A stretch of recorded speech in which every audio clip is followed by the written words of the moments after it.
di 101,8 FM Medan, part of KG Radio Network.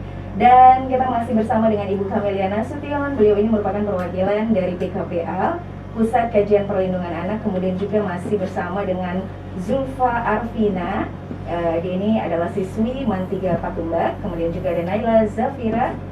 Dia ini adalah siswi SMP Negeri 9 Medan. Dan kita masih berbincang seputar berinternet dengan sehat tanpa pornografi. Nah, smart listener yang mungkin ingin mengetahui banyak begitu ya tentang bagaimana sih berinternet dengan sehat tanpa pornografi, apalagi di era pandemi seperti sekarang ini begitu ya. Silahkan sampaikan pertanyaan Anda melalui WhatsApp kita di nomor 081161510118. Nah, sebelum jeda, tadi saya pengen tahu nih tentang rumusan. Nah, seperti apa kira-kira rumusan untuk seorang anak itu bisa mengetahui lah ya, mengakses gadget. Ya, ini juga pendapatnya beberapa ahli dari khususnya dari psikolog ya, untuk melihat tumbuh kembang anak juga. Sebenarnya memang idealnya seorang anak itu bisa mengakses itu tetap karena ada kontrol pendampingnya orang dewasa. Jadi sekalipun misalnya ini anak sudah SD nih, gitu kan, tidak boleh juga menjadi pembenaran. Ini adalah daring nih, gitu. Jadi alasan ya. Jadi alasan. Mungkin agak susah juga memilah-milah mana yang beneran daring, mana yang setelah itu cuma dia hanya berselancar aja di internet. Benar. Nah, tetap ada fungsi kontrol dari orang dewasa, orang tua. Untuk berapanya itu memang biasanya kalau untuk 5 tahun ke bawah mungkin tidak terlalu disarankan juga untuk menggunakan gadget ya, tapi hari ini kita bilang juga tidak, fungsi gadget ini kan juga cukup banyak ya. Bisa jadi mungkin itu dijadikan alat komunikasi ketika orang tua bekerja di luar, ingin mengetahui kabar anaknya, atau tidak hanya mungkin ada yang pengen disampaikan ke orang tua gitu. Jadi ya lewat video call gitu kan. Kemudian atau mungkin orang tua dalam memberikan informasi kepada anaknya dalam rangka edukasi itu juga mungkin ada yang coba cari-cari sumbernya itu lewat dari internet, itu silahkan saja gitu. Tapi tetap punya batasan-batasan yang kalau di usia 5-6 tahun ke atas itu mungkin maksimal sekali itu 1 hari 2 jam. Oh, 1 hari 2 jam ya. Tentunya juga dengan kontennya seperti apa yang boleh dilihat gitu. Kalaupun memang sangat tidak disarankan, memang permainan itu kan sangat banyak ya, apalagi sekarang ini juga permainan tradisional itu sudah cukup diperkenalkan lagi, tapi karena justru diperkenalkan kembali karena mungkin kalau di era-era 80-90-an tuh anak-anak mainnya itu di luar semua. Kalau hari ini nyuruh katanya anak nyuruh keluar tuh susah gitu. Pengennya di kamar. Pengennya di kamar terus gitu kan, sibuk dengan gadgetnya. Jadi ketika anak juga mau nge-games itu juga dipastikan gamesnya seperti apa gitu. Jadi karena hari ini games juga banyak yang bermuatan dengan konten-konten pornografi gitu. Jadi intinya pendampingan dari orang tua itu tetap harus ya, wajib bahkan ya. Anaknya sudah pertama sudah kelas 6, boleh lah 2 jam. Terus orang tuanya belum nggak bisa juga. Harus tetap dikontrol ya Bu ya, nggak bisa dilepas seperti itu ya. Karena orang tuanya juga nggak boleh gaptek nih.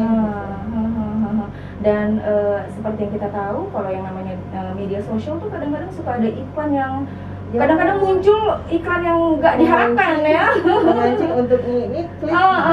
Keinginan tawan anak-anak untuk ngeklik. Nah, ngomongin tentang itu nih, Bu Camelia ya.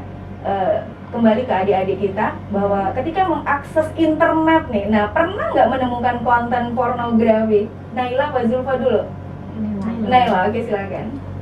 Kalau bisa dibilang nih ya, kalau konten pornografi itu kan di setiap aplikasi hampir ada memang kan.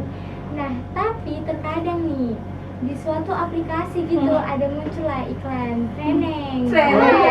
Bunyinya seru treneng. Iya, ya pasti kan terkejut gitu kan. Juga ada aplikasi kayak berbau video gitu. Tapi dia menceritakan hal-hal apa saja yang sudah dia lakukan selama dia pacaran, selama dia melakukan apa saja selama dia itu pacaran. Itu kan sekarang pacaran juga udah sangat negatif ya. Kok tahu? Ini juga ya. Jadi seperti itulah. Gitu ya. Jadi kalau untuk Zulfa sendiri, apa tuh yang membuat Zulfa, kan iklan itu kan kita nggak bisa nggak bisa kita atur ini abis ini gitu kan. Nah, apa tuh kira-kira yang membuat Zulfa tertarik untuk ngeklik? Apakah fotonya atau kalimatnya atau apa? Kalau Nela sendiri enggak. Tapi kalau misalnya ada suatu video di suatu aplikasi tentang menceritakan dia pacaran, ya lo kan juga punya rasa penasaran tuh ya kan, gimana sih dia pacaran selama ini gitu, kok bisa langgeng atau kok bisa gini, ternyata isinya beda. Oh gitu ya, artinya bisa apa ya, ketipu gitu lah ya. gitu kan. Kirain yang positif gitu ya, tapi ternyata diselipkan hal-hal negatif di dalamnya ya. Oke, kemudian kalau untuk Naila sendiri gimana tuh? Pernah menemukan konten pornografi juga? Tina.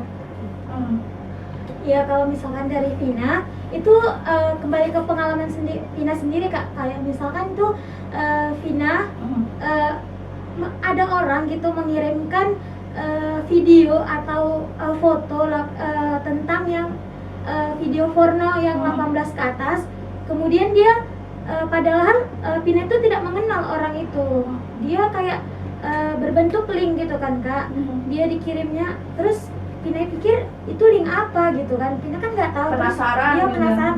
Terus Vina buka itu linknya. Terus Vina lihat ternyata video yang porno 18 ke atas gitu lah. Nah itu tetap penasaran lah, terus ngeliat atau langsung di close?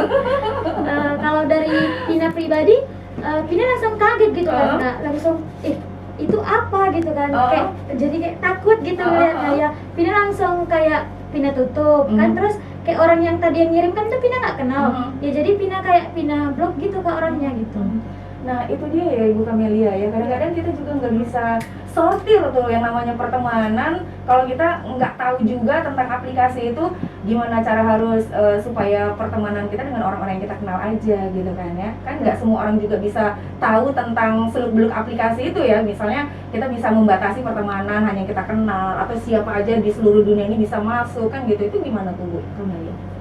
Ya jadi tadi kayak dari pengalaman adik-adik sendiri kan ternyata itu diawali dari iklan yang memang nggak kita duga. Kemudian tetap secara sadar mereka itu merasa ada rasa penasaran nih gitu. Penasaran ya apa ya gitu kan. Nah dari penasaran ini sebenarnya ini menjadi pemicu juga yang mendorong seseorang ya, anak remaja tadi jadinya pengen tahu itu lebih besar. Rasa penasaran tadi jadi ini apaan sih gitu. Makanya kalau di tips-tipsnya sebenarnya click or close gitu. Cuma ya kalau mau jujur ya mungkin tetap banyak adik-adik yang tetap memilih melihat close nih. Oke. Tapi nggak sedikit juga adik-adik yang penasarannya semakin tinggi karena hari ini mungkin lewatnya berapa kali masih diabaikan. Besok lusa gitu lagi. Tentu kita manusia ya punya dorongan tadi ya, ditambah lagi nih anak remaja rasa ingin tahunya kan besar. Iya. Tentu ya ada 1-2 kali dia akan coba buka gitu. Nah ketika dia coba buka ini yang reaksi itu bisa berbagai macam ya. Tadi kayak Vina bilangnya kaget gitu kan, ada merasa mungkin cemas, merasa itu menakutkan, menjijikkan, dan mungkin itu buat adik-adik yang memang lumrah ya, normal ketika ada pasal-pasal seperti itu. Nah buat adik-adik yang sebelum kecanduan pada tahapan ini juga itu mungkin masih dirasakan, tapi karena mungkin terus ya sangat sering melihat ini yang tadinya tidak disengaja karena rasa ingin tahu, penasaran segala macam, pengen lebih lagi gitu. Bukan nggak mungkin, malah mencari tahu lebih lagi gitu. Bisa ya, jadi Bu, ya? Atau mungkin ada satu teman yang bilang udah ini tantangan ini gitu kan, didorong nampak enggak ya, dan dia juga lihat aku juga sama nih, kita teman sebaya. Karena ajakan-ajakan seperti juga ada. Nah, itu bisa jadi mendorong anak untuk lebih melihat, akhirnya yang tadinya cuma sekian dia mencari yang harus lebih lagi gitu, dan itu yang bisa fatal pada kecanduan pornografi. Karena yang diserang itu adalah PVC, apa itu? Prefrontal cortex. Jadi itu apa namanya ya, satu bagian penting dalam otaknya kita, dimana kalau di anak itu kan belum tumbuh secara sempurna. Jadi ketika itu rusak, itu cukup berdampak pada anak akhirnya punya konsentrasi yang menurun ya, karena mungkin hal-hal yang bisa dibilang negatif itu sudah termindset di dalam pikirannya. Ya sangat menyerang sekali. Kemudian parahnya sekali nanti dia juga akan sulit untuk membedakan mana yang baik buruk, benar salah gitu kan, sulit untuk mengambil sebuah keputusan, untuk bisa bersikap asertif. Dia tahu itu buruk gitu, tapi tidak bisa bilang tidak gitu. Kemudian, karena itu datang tanpa sendirinya ya, kan, datang dengan sendirinya seperti itu.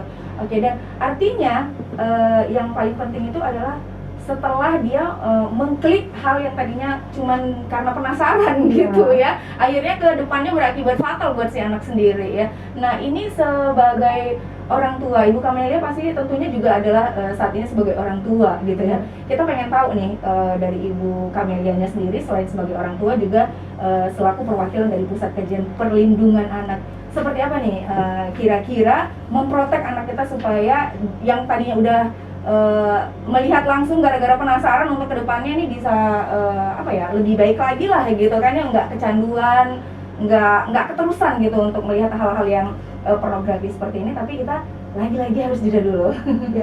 Nanti Jadi kita lanjut lagi. Oke. Oke. Gak apa-apa ya, Ibu ya, jeda dulu ya. Oke, smart listener, untuk yang pengen mengetahui lebih lanjut tentang tema kita kali ini sangat menarik tentang berinternet dengan sehat tanpa pornografi, dan smart listener juga masih silahkan untuk mengirimkan pertanyaannya di 081161515018 ya. 081161515018. Kami akan kembali sesaat lagi.